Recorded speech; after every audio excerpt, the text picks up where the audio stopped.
예, 여기 비변사라는 개념이 나옵니다. 비변사는 양난 이후에 강해집니다. 양난은 뭘 말하냐면 임진왜란하고 병자호란을 말합니다. 그래서 조선 후기에 임진왜란과 병자호란 이후에 강해지는 기구 비변사 꼭 알아둬야 됩니다. 이 비변사는 원래 임시기구예요. 뭐 하기 위한 임시기구냐면 여진족이나 왜구 같은 외적의 침입을 막기 위해서 만든 임시기구입니다.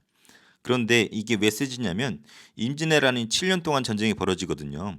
근데 임시기구로 잠깐 모였던 것이 7년 동안 전쟁하다 보니까 여기에 고위 관료들이 다 모이게 됩니다.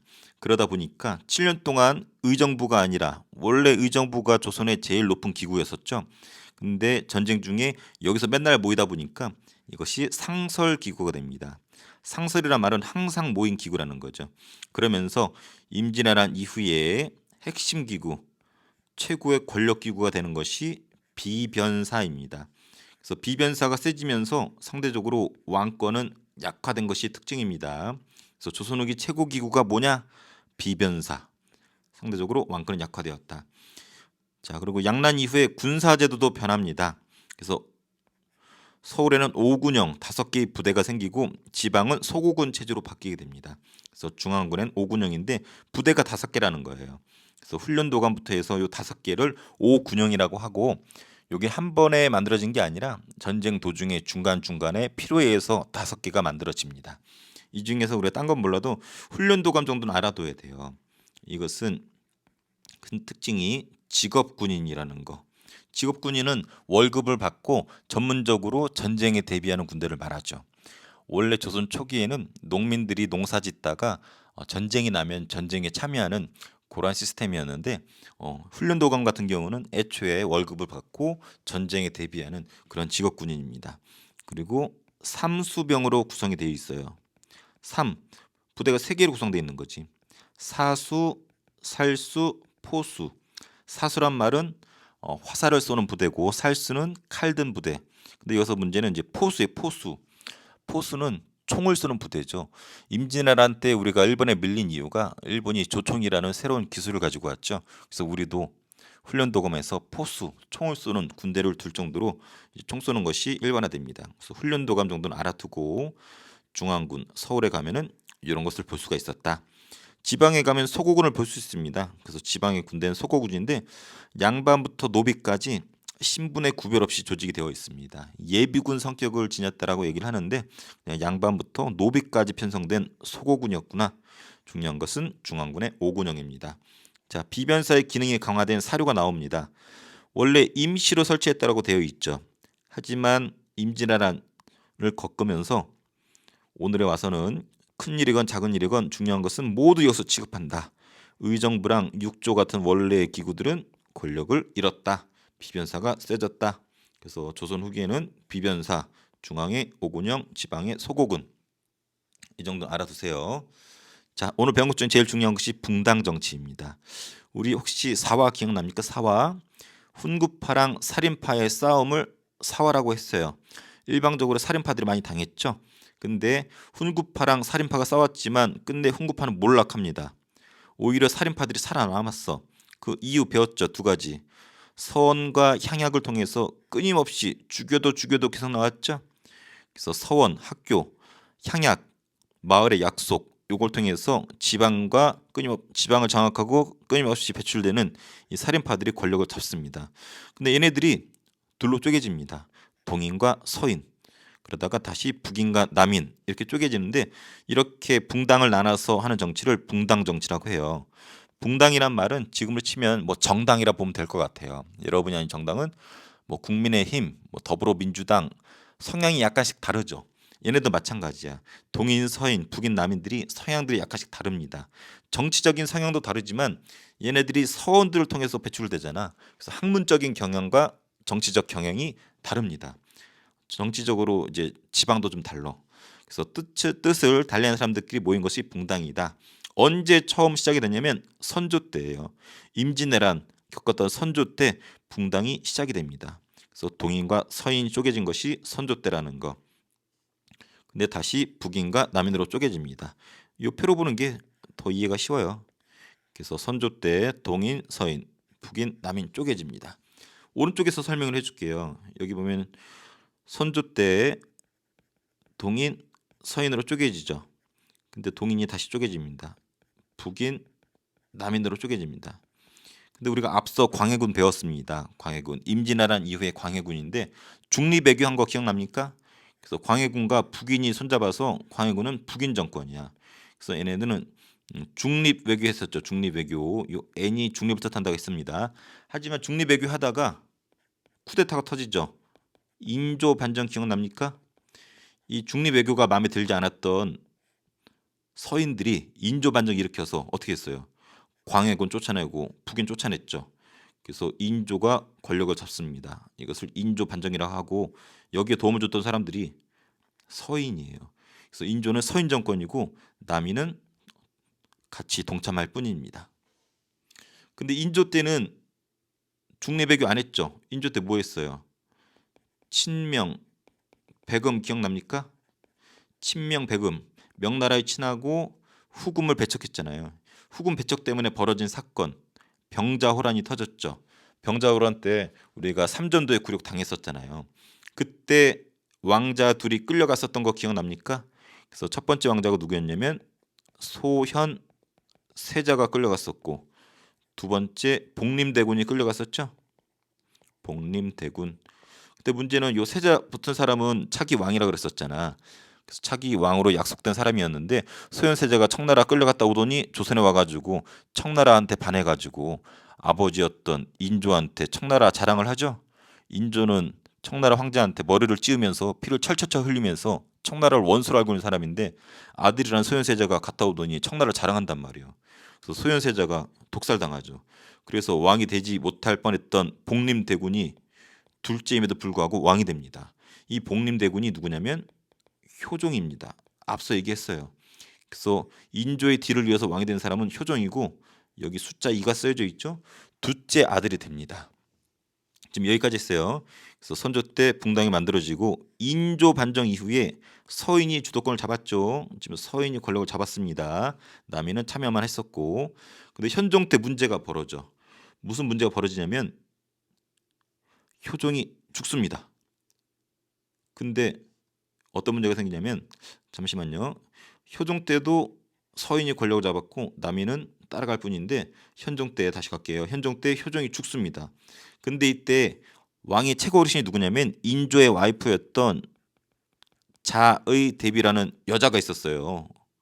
어르신이지 여자 어르신.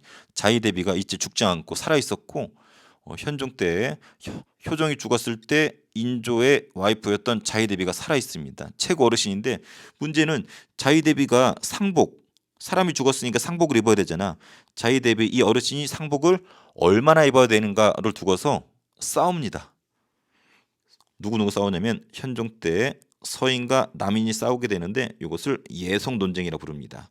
자의 대비 어르신이 얼마나 상복을 입어야 되는가 싸우는데 한 번은 현종이 서인의 편을 들어줘요. 근데 문제는 효종의 와이프가 죽어 이번엔. 두 번째로 효종의 와이프가 죽었는데 자의 대비가 그때까지 살아 있습니다. 자의 대비는 되게 오래 살아. 지금도 어딘가 살고 있을지 모릅니다. 근데 이때도 현종 때 효종의 와이프가 죽었을 때 자의 대비가 또 상복을 얼마나 입어야 되는가 또 논쟁이 붙었어. 이번에는 남인의 손을 들어줍니다. 서인은 따라갈 뿐이고. 그래서 현종 때 보는 것처럼 첫 번째는 서인, 두 번째는 남인의 손을 들어주게 되는데 이 논쟁을 예송 논쟁이라고 불러요. 요거를 좀 표로 자세히 볼게요. 예송 논쟁. 그래서 현종 때입니다. 현종 때 첫 번째 효종이 죽었어. 효종이 죽었는데 자의 대비 이 최고 어르신이 상복을 얼마나 입어야 되는가 논쟁이 붙었어요. 근데 왜 논쟁이 붙었냐면 지금 효종이 둘째 아들이잖아. 그래서 서인 같은 경우는 둘째 아들이기 때문에 장남이 아니다. 그래서 1년이면 충분하다. 근데 남인은 생각이 달라요. 둘째임에도 불구하고 왕이지 않느냐. 그래서 3년상을 치러야 된다. 싸웁니다. 근데 왕은 1년을 손들어 줍니다. 근데 두 번째는 효종이 와이프가 죽었네. 근데 이때까지도 자의 대비가 살아있네. 서인은 똑같아요.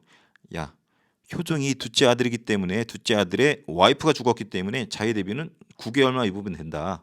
근데 남인은 생각이 달랐어.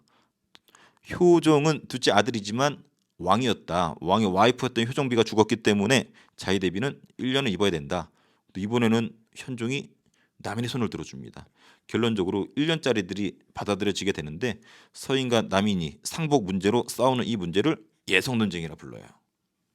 이게 다 뭐 때문에 벌어지는 일이야? 효종이 둘째 아들이기 때문에. 어떻게 보면 쓸데없는 논쟁이야. 상복 가지고 싸운 거. 이게 예선 논쟁입니다. 근데 문제가 생겼네. 숙종이 왕이 되었네. 숙종은 참고로 남자인데 여자를 너무 좋아합니다. 여자 때문에 어떤 일이 벌어지냐면 한 번은 서인한테 권력을 주고 한 번은 남인한테 권력 주고 한 번은 서인한테 권력을 줍니다. 그래서 번갈아 가면서 권력을 잡은 붕당을 바꿔치기 해요. 근데 문제는 숙종이 서인이 권력 잡았을 때는 남인을 죽여버려. 남인이 권력 잡았을 때는 서인을 죽여버리고 서인이 권력 잡았을 때는 또 남인을 죽입니다. 한마디로 권력을 주거니 받거니 하면서 상대 붕당을 인정하지 않고 죽여버립니다. 이게 숙종 때 일인데 이 정치를 뭐라 부르냐면 환국 정치라고 불러요. 환국. 나라를 바꿨다. 서인 나라, 남인 나라, 서인 나라. 붕당을 급격히 교체하면서 환국 정치를 하게 됩니다. 이렇게 하면서 석정은 왕권을 강화시켜요.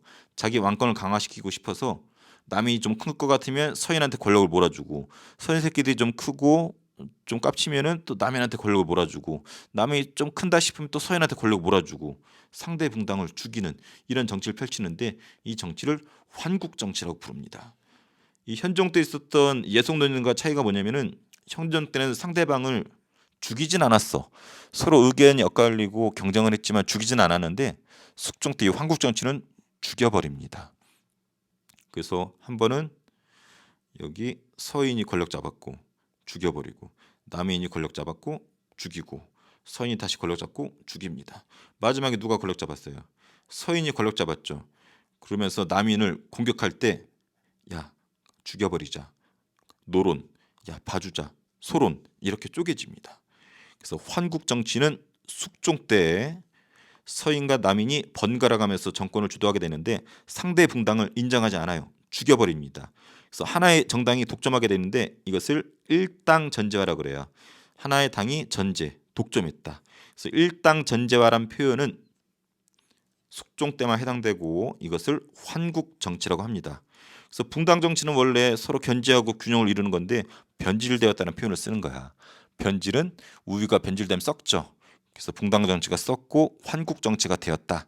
이런 표현을 씁니다. 그런데 이 환국 정치를 한 이유가 숙종이 왕권 강화를 위해서 했던 거잖아. 근데 그 이후의 왕들은 왕권이 떨어져. 왜 그러냐면 특정 붕당만 너무 독점을 하다 보니까 이 왕은 줄을 잘 서야 돼. 줄을 잘못 서면 자기가 또 죽을 수도 있어. 그래서 어떤 붕당에 줄을 서야 되는지 왕이 신하들의 눈치를 보기 시작하면서 왕권이 떨어집니다. 그래서 뒤에 배우겠지만 이 영조랑 정조는 왕이 중심에 서서 붕당들을 꾹 누르는, 그래서 평평하게 만드는 탕평 정치를 하게 됩니다. 왜 그러냐면 숙종 때 환국 정치가 왕들의 권한을 약화시키면서 왕들의 권한을 강화시키고 싶어서 특정 붕당을 편들지 않고 평등하게 하는 탕평 정치가 실시되는 거예요. 그래서 탕평론이 이 붕당 환국 정치 폐해 때문에 탕평론이 제기되었고 영조, 정조 때 탕평 정치가 시작된다라는 거. 그래서 붕당의 폐해가 나오죠. 서로 역적이라는 이름으로 모함하고 죽였다라는 거예요. 그래서 붕당의 폐해는 환국 정치를 말하는 겁니다. 그래서 이 흐름 여기 잠깐 나와 있는데 볼게요. 선조 때 붕당이 시작됐어요. 그리고 동인이 이렇게 나눠졌는데 광해군은 북인과 손잡았죠. 근데 인조 반정으로 광해군 북인 날라가죠. 인조 반정 때는 서인이 권력을 잡았죠. 동인은 아니, 남인은 들러리였고. 근데 효종 때 일이 벌어지죠. 효종도 마찬가지네요. 효종이 둘째 아들이었었죠. 그래서 서인 정권 그대로 가고 남인 들러리고 현종 때 문제가 벌어지네요. 어떤 문제냐면은 효종이 죽어버리죠. 둘째 아들이 아니기 때문에 상복 논쟁이 벌어졌는데 첫 번째는 서인의 손을 들어주고 두 번째는 남인의 손을 들어줬죠. 근데 숙종 때 봤더니 남인 새끼들이 너무 깝쳐. 이 새끼들이 권력 처음 잡았다고 깝칩니다. 그래서 한 번은 서인, 또 서인이 세지니까 이번엔 남인, 마지막엔 서인 이렇게 번갈아가면서 권력을 주게 되는데 이것을 환국정치라고 부른다. 마지막에 서인이 권력 잡았을 때 남의 새끼들 어떻게 할까? 강하게 조지자. 소론, 노론, 강한 쪽이 노론입니다. 봐주자가 서론 이렇게 쪼개지는 겁니다. 그래서 붕당 정치가 이렇게 진행되는데 여기까지는 상대방 죽이지 않았어요. 근데 요 환국 정치부터 어떻게 되었다? 변질되었다. 이 변질된 붕당 정치를 뭐라 부른다? 환국 정치라고 부른다. 환국.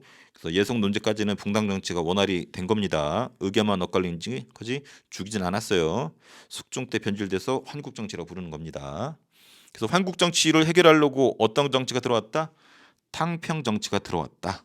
그래서 강력한 왕권으로 특정 붕당 편들지 않고 평등하게 평평하게 한 정치를 탕평 정치라고 한다. 그래서 왕이 강하게 찍어 누르면서 왕권 강화, 평등. 그래서 붕당 간의 대립이 너무 심해지니까 왕한테도 위협이 돼서 탕평 정치를 실시한 겁니다. 근데 영조, 정조가 했다라고 보통 탕평 정치를 얘기를 하죠. 그래서 영조 사진을 볼게요. 보다시피 꼬장꼬장하게 생겼어. 꼼꼼하고 실제로 성격이 꼬장꼬장하고 꼼꼼합니다. 특징은 소식을 해서 오래 살아. 딱 봐도 마르는 게 소식을 한 것 같죠. 그래서 우리가 지금까지 숙종을 봤었잖아요. 아래 지울게요. 숙종이 지금 환국정치한 것까지 봤죠. 근데 당사자는 힘이 세졌지만 그 뒤에 왕들은 권력이 약해졌죠. 그래서 줄을 잘 써야 되기 때문에 그래서 요때 탕평정치한다 그랬었잖아요. 그래서 영조도 눈치를 볼 수밖에 없어. 줄을 잘못 쓰면 죽거든. 그래서 영조는 살아남기 위해서 권력을 강화하기 위해서 탕평 정치를 처음으로 하게 됩니다. 그래서 어떤 식으로 했냐면 노론과 소론을 고루 평등하게 등용을 해요. 그리고 탕평파라고 해서 자기를 따르는 사람들을 등용을 해요. 그래서 노론과 소론이 이렇게 있으면 이 가운데 좀 중도적인 사람도 있죠. 이 중도적인 사람으로 탕평파를 육성을 해서 끌고 갔고 탕평비를 세웁니다. 여기 탕평비고 성균관 앞에 세우고 현재도 성균관대학교 앞에 가면은 탕평비가 있습니다. 그래서 여기에다가 인재로 고루 쓰겠다. 특정 분당에 치우치지 않겠다. 이런 내용의 탕평비가 세워져 있습니다. 그리고 원래 동인서인 여기 쪼개지게 된 계기가 우리 앞서서 이조 전랑 때문에 생겼거든요. 앞서 배운 거 기억납니까? 이조 전랑 자리를 두고서 동인 서인 쪼개진 거예요. 이조 전랑이 급은 낮지만 여기를 거쳐야지 승진이 빠르고 높은 관리들을 여기서 임명하기 때문에 아주 요직이에요. 그래서 요거 차지하려고 동인 서인 쪼개진 거거든. 그래서 요거 때문에 얘네들이 치열하게 싸우니까 이걸 권한을 약화시킵니다. 그리고 서원의 붕당의 근거지가 서원이라고 그랬었죠. 아까 서원을 통해서 붕당이 계속 배출되었잖아. 그래서 서원을 정리를 합니다. 다 없애지는 않고 상당수를 줄여요. 그래서 이조 전랑과 서원을 줄임으로써 붕당 정치를 하려고 했었다. 그리고 영조의 아들이 누구냐면 원래 사도세자예요. 근데 사도세자가 불쌍해. 영조의 늦둥이였는데 원래 영조가 엄청 사랑했었다고 하죠. 똘똘하기도 하고. 근데 사도세자가 미칩니다. 왜 미치냐면은 이때 노론이 힘이 세거든. 노론의 눈치를 봐. 근데 아버지가 또 꼬장꼬장하다 그랬잖아. 그래서 사도세자 입장에서는 꼬장꼬장한 아버지 눈치도 봐야 되고 노론의 눈치도 봐야 되고 또 노론이 한마디 하면은 영조가 노론 눈치 보다가 제 아들을 막 잡어. 그러니까 사도세자는 아버지 눈치 봐야 돼, 노론 눈치 봐야 돼. 정신줄 놓습니다. 그러다가 별의별 짓 다 해버려. 그래서 안 되겠다 싶어서 영조가 아들이었던 사도세자를 죽입니다. 이걸 지켜본 아들이 있는데 이름이 원래는 이산이었거든. 이 이산이 사도세자 아들인데 아버지가 죽는 걸 다 봤어. 그래서 정신 바짝 차리지 않으면 죽어. 그리고 왕이 됩니다. 정조. 그래서 정조는 사도세자 아들이야. 그 영조 다음에 정조인데 할아버지랑 손자 관계가 되겠죠. 이게 정조의 어진인데 이것은 훗날 그린 거고 영조의 어진은 진짜 그 당시 그린 거예요. 그래서 정조의 어진은 최근에 그렸지만 이게 가장 대표적으로 알려진 어진이죠. 정조는 탕평책 이런 식으로 했습니다. 고루 등령하면서 적극적인 탕평을 했다고 해. 똑같아. 왕이 있는데 두 붕당 사이의 중립을 지키는 겁니다. 근데 영조의 탕평책은 소극적인 탕평이라고 합니다. 좀 비교를 합니다. 정조하고. 왜 소극적으로 그러냐면 그냥 강력한 왕권으로 그냥 꾹 눌렀을 뿐이야. 그래서 나대지 못하는 거야. 근데 정조는 조선 전기에 세종이 있었다라면 후기엔 정조가 있을 정도로 천재입니다. 천재. 지가 너무 똑똑하니까 시시비비를 다 가렸대. 시비. 옳고 그름을 가려가지고 논리적으로 눌렀대. 야, 너희 얘기해봐. 뭐라고? 야, 니들 논리 틀렸어. 짜져. 야, 너희 얘기해봐. 너희도 논리 틀렸어. 짜져. 그래서 왕이 너무 똑똑하니까 왕이 논리를 그냥 찍어 누릅니다. 그래서 왕권 강화를 했는데, 그래서 적극적인 탕평이라 부르고 영조의 탕평은 소극적인 탕평이라 불러요. 그래서 굳이 비교를 하면은 정조는 적극적인 탕평. 그리고 자기를 위한 똘똘이들을 만드는데 규장각을 만듭니다. 우리 세종은 집현전이 있었죠. 성종은 홍문관이 있었고, 정조는 규장각이라고 하는 자기 똘똘이들 만들어서 여기서 공부시킵니다. 그리고 자기를 지키는 특수부대 장영용을 만듭니다. 자기의 친위부대예요. 자기만의 아지트를 만들죠. 수원 화성 세계문화유산으로 지정이 되어 있죠. 그래서 이런 단어 나오면 정조. 그래서 화성을 건설했는데 자기 아지트예요. 이게 얼마나 멋있냐면 정치적으로 자기 아지트이기도 하고, 또 경제적으로 여기 상인들을 대거 키웁니다. 그 문화적으로도 아주 아름답고 군사적으로도 완벽하다고 해요. 그래서 여러 부분으로 이 수원화성 계획도시야. 그래서 세계적으로 인정받고 유네스코 세계유산으로 등재가 되어 있습니다. 그래서 지금까지 본 게 요 표에 다 정리가 돼요. 그래서 선조 때 아까 본 것처럼 동인, 서인 쪼개지고 북인, 남인 쪼개지는데 북인과 남인은 북인과 광해군은 같은 편이었고, 중립외교하다가 쫓겨나죠. 인조 반정으로. 인조가 권력을 잡습니다. 인조 반정 때는 서인 세상이고 남인은 들러리. 그리고 효종 복림대군이었죠. 형이 죽음으로써 왕이 될 수 없지만 둘째였는데 왕이 되었죠. 그러니까 아버지 눈치를 보면서 똑같이 서인의 권력이 잡아요. 그리고 남인은 들러리. 근데 현종 때 문제가 터졌죠. 둘째 아들이었던 효종이 죽습니다. 그래서 최고 어르신이었던 자의대비 상복을 두고서 싸우죠. 한 번은 서인의 의견이 받들어지죠. 그리고 남인은 들러리. 근데 문제는 효종이 와이프가 죽었네. 역시 자의대비가 살아있다 그랬죠. 이번에는 처음으로 남인의 손을 들어줍니다. 서인은 들러리. 그래서 이것을 우리 뭐라 부른다? 예송 논쟁이라 부른다고 했었습니다. 근데 이때까지는 상대방을 죽이지 않았죠. 근데 숙종은 자기 왕권을 강화시키고 싶어서 상대 봉당을 확 바꿔버리고 죽여버리죠. 그래서 서인 권력 줬다가 죽여버리고, 서인 좀 크네, 이 새끼들 깝치네, 남인 주고 서인 죽여버리고, 남인 새끼들 깝치네, 남인 죽이고 서인한테 줍니다. 그래서 죽이기 시작해. 이것을 환국정치라고 했었어요. 그래서 요때까지는 붕당 정치라고 할 수 있죠. 서로 견제랑 균형을 이루면서 죽이진 않았어. 근데 변질된 거, 붕당 정치가 변질된 것이 한국 정치고 숙종태라는 거. 그래서 본인 당사자는 힘이 세졌지만 그 뒤로 왕권이 약해진다고 그랬었죠. 경종은 금방 죽기 때문에 존재감이 없어요. 그래서 왕권을 지키고 싶어서는 영조나 정조나 뭘 해야 된다? 두 붕당을 꾹 눌렀어야 된다. 그 보기에는 평평했다. 그래서 요 정치를 뭐라 그런다? 탕평 정치라고 한다. 그래서 붕당 정치, 변질 황국, 탕평 정치, 이렇게 이어집니다. 이 흐름을 이해하고 있어야 돼요. 그 흐름 빨리 다시 보고 문제 풀이하고 끝내도록 할게요.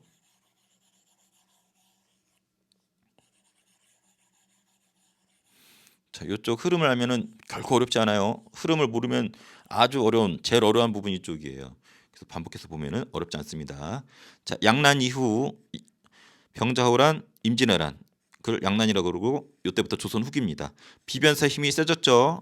임시 기구였지만 전쟁 중에 맨날 열리다 보니까 힘이 너무 세졌어. 그러다 보니까 왕권도 약해졌고 원래 있었던 의정부도 약해집니다. 자, 군사제도도 바뀌죠. 전쟁 겪으면서 5개 부대가 생겼어요. 오군영, 서울에 가면 볼 수 있습니다. 지방은 소고군, 그중에 훈련도감은 직업군이었고 삼수병으로 구성되어 있다. 자, 붕당 정치가 전개됩니다. 훈구랑 사림의 싸움인 사화에서 훈구가 지고 사림이 성공하죠. 그래서 동인 서인 북인 남인으로 쪼개집니다. 정치적 학문적 뜻을 같이 하는 사람들끼리 모이게 되죠. 시작은 선조 때. 하지만 광해군 때는 북인 정권이었었죠. 하지만 인조 반정으로 서인이 권력 잡았고 남인은 들러리. 근데 현종 때 문제가 생겼죠. 여기 생략됐지만 효종이 둘째 아들이라서 얘가 죽고 얘 와이프가 죽으면서 두 번의 예성 논쟁을 겪었습니다. 그 다음에 붕당 정치가 변질되었죠. 이것을 우리는 뭐라 부른다? 환국이라 부른다. 어느 왕 때? 숙종 때만 해당이 된다. 왕이 주도권을 잡고서 서인과 남인 가지고 장난친 거예요. 번갈아 가면서 일당 전제를 독점을 해준 거예요. 일당 전제와 하나의 붕당이 독점을 했다라는 뜻이라고 그랬죠. 처음은 서인, 두 번째 남인, 마지막에 서인, 이렇게 권력을 줬다고 했습니다. 이 결과 왕권이 떨어진다 그랬죠. 그래서 탕평 정치를 누가 한다? 영조랑 정조가 하게 된다. 그래서 영조 정조는 탕평책, 붕당 간의 대립으로 왕권까지도 위협이 되기 때문에 영조랑 정조가 탕평책을 했죠. 영조 탕평파 육성하고 탕평비 세웠고 이조 전랑과 서원을 축소시켰습니다. 정조 적극적인 탕평했었다 그랬죠. 할아버지인 영조는 소극적인 탕평이었었고 규장각 똘똘이 모임이 있었고 자기 특수부대에 자기만의 아지트가 있었다고 했었습니다. 하지만 정조가 일찍 죽으면서 역사가 꼬입니다. 그건 뒤에 배울 거고. OX 문제. 조선 후기의 권력을 장악한 세력은 비변사를 장악했죠. 원래 기구 의정부는 권력이 떨어집니다. 숙종 이거만 봐도 알 수 있죠. 환국정치 붕당이 급격하게 바뀌었다. 급격이란 말이 상대 붕당을 죽였다라는 거야. 서인, 남인, 서인 상대방은 죽였었죠. 그래서 이걸 뭐라고 그런다? 일당 하나의 당이 독점했다. 전제화. 그래서 이런 표현. 급격한 정권 교체, 일당 전제화 나오면 무조건 환국 숙종. OX입니다. 인조 반정으로 정권을 잡은 북인 요거만 봐도 틀렸죠. 원래 북인은 광해군과 손잡았었잖아. 근데 인조 반정으로 광해군과 북인이 쫓겨나죠. 틀렸습니다. 특정 붕당이 권력을 독점했대. 일당 전제화랑 같은 말이죠. 권력 독점. 그리고 상대 붕당을 비난하는 형태로 붕당 정치 변질되었다. 변질, 권력 독점, 일당 전제화, 환국 정치에 대한 설명이죠. 맞습니다. 숙종 때였습니다. 숙종. 영조는 친위부대 장영영을 만들었다. 땡이죠. 자기만의 아지트 수원화성 만들고 자기만의 똘똘이 규장각 만들고 자기만의 군대 장영영 만든 것은 우리 초울트라 천재 정조였었죠.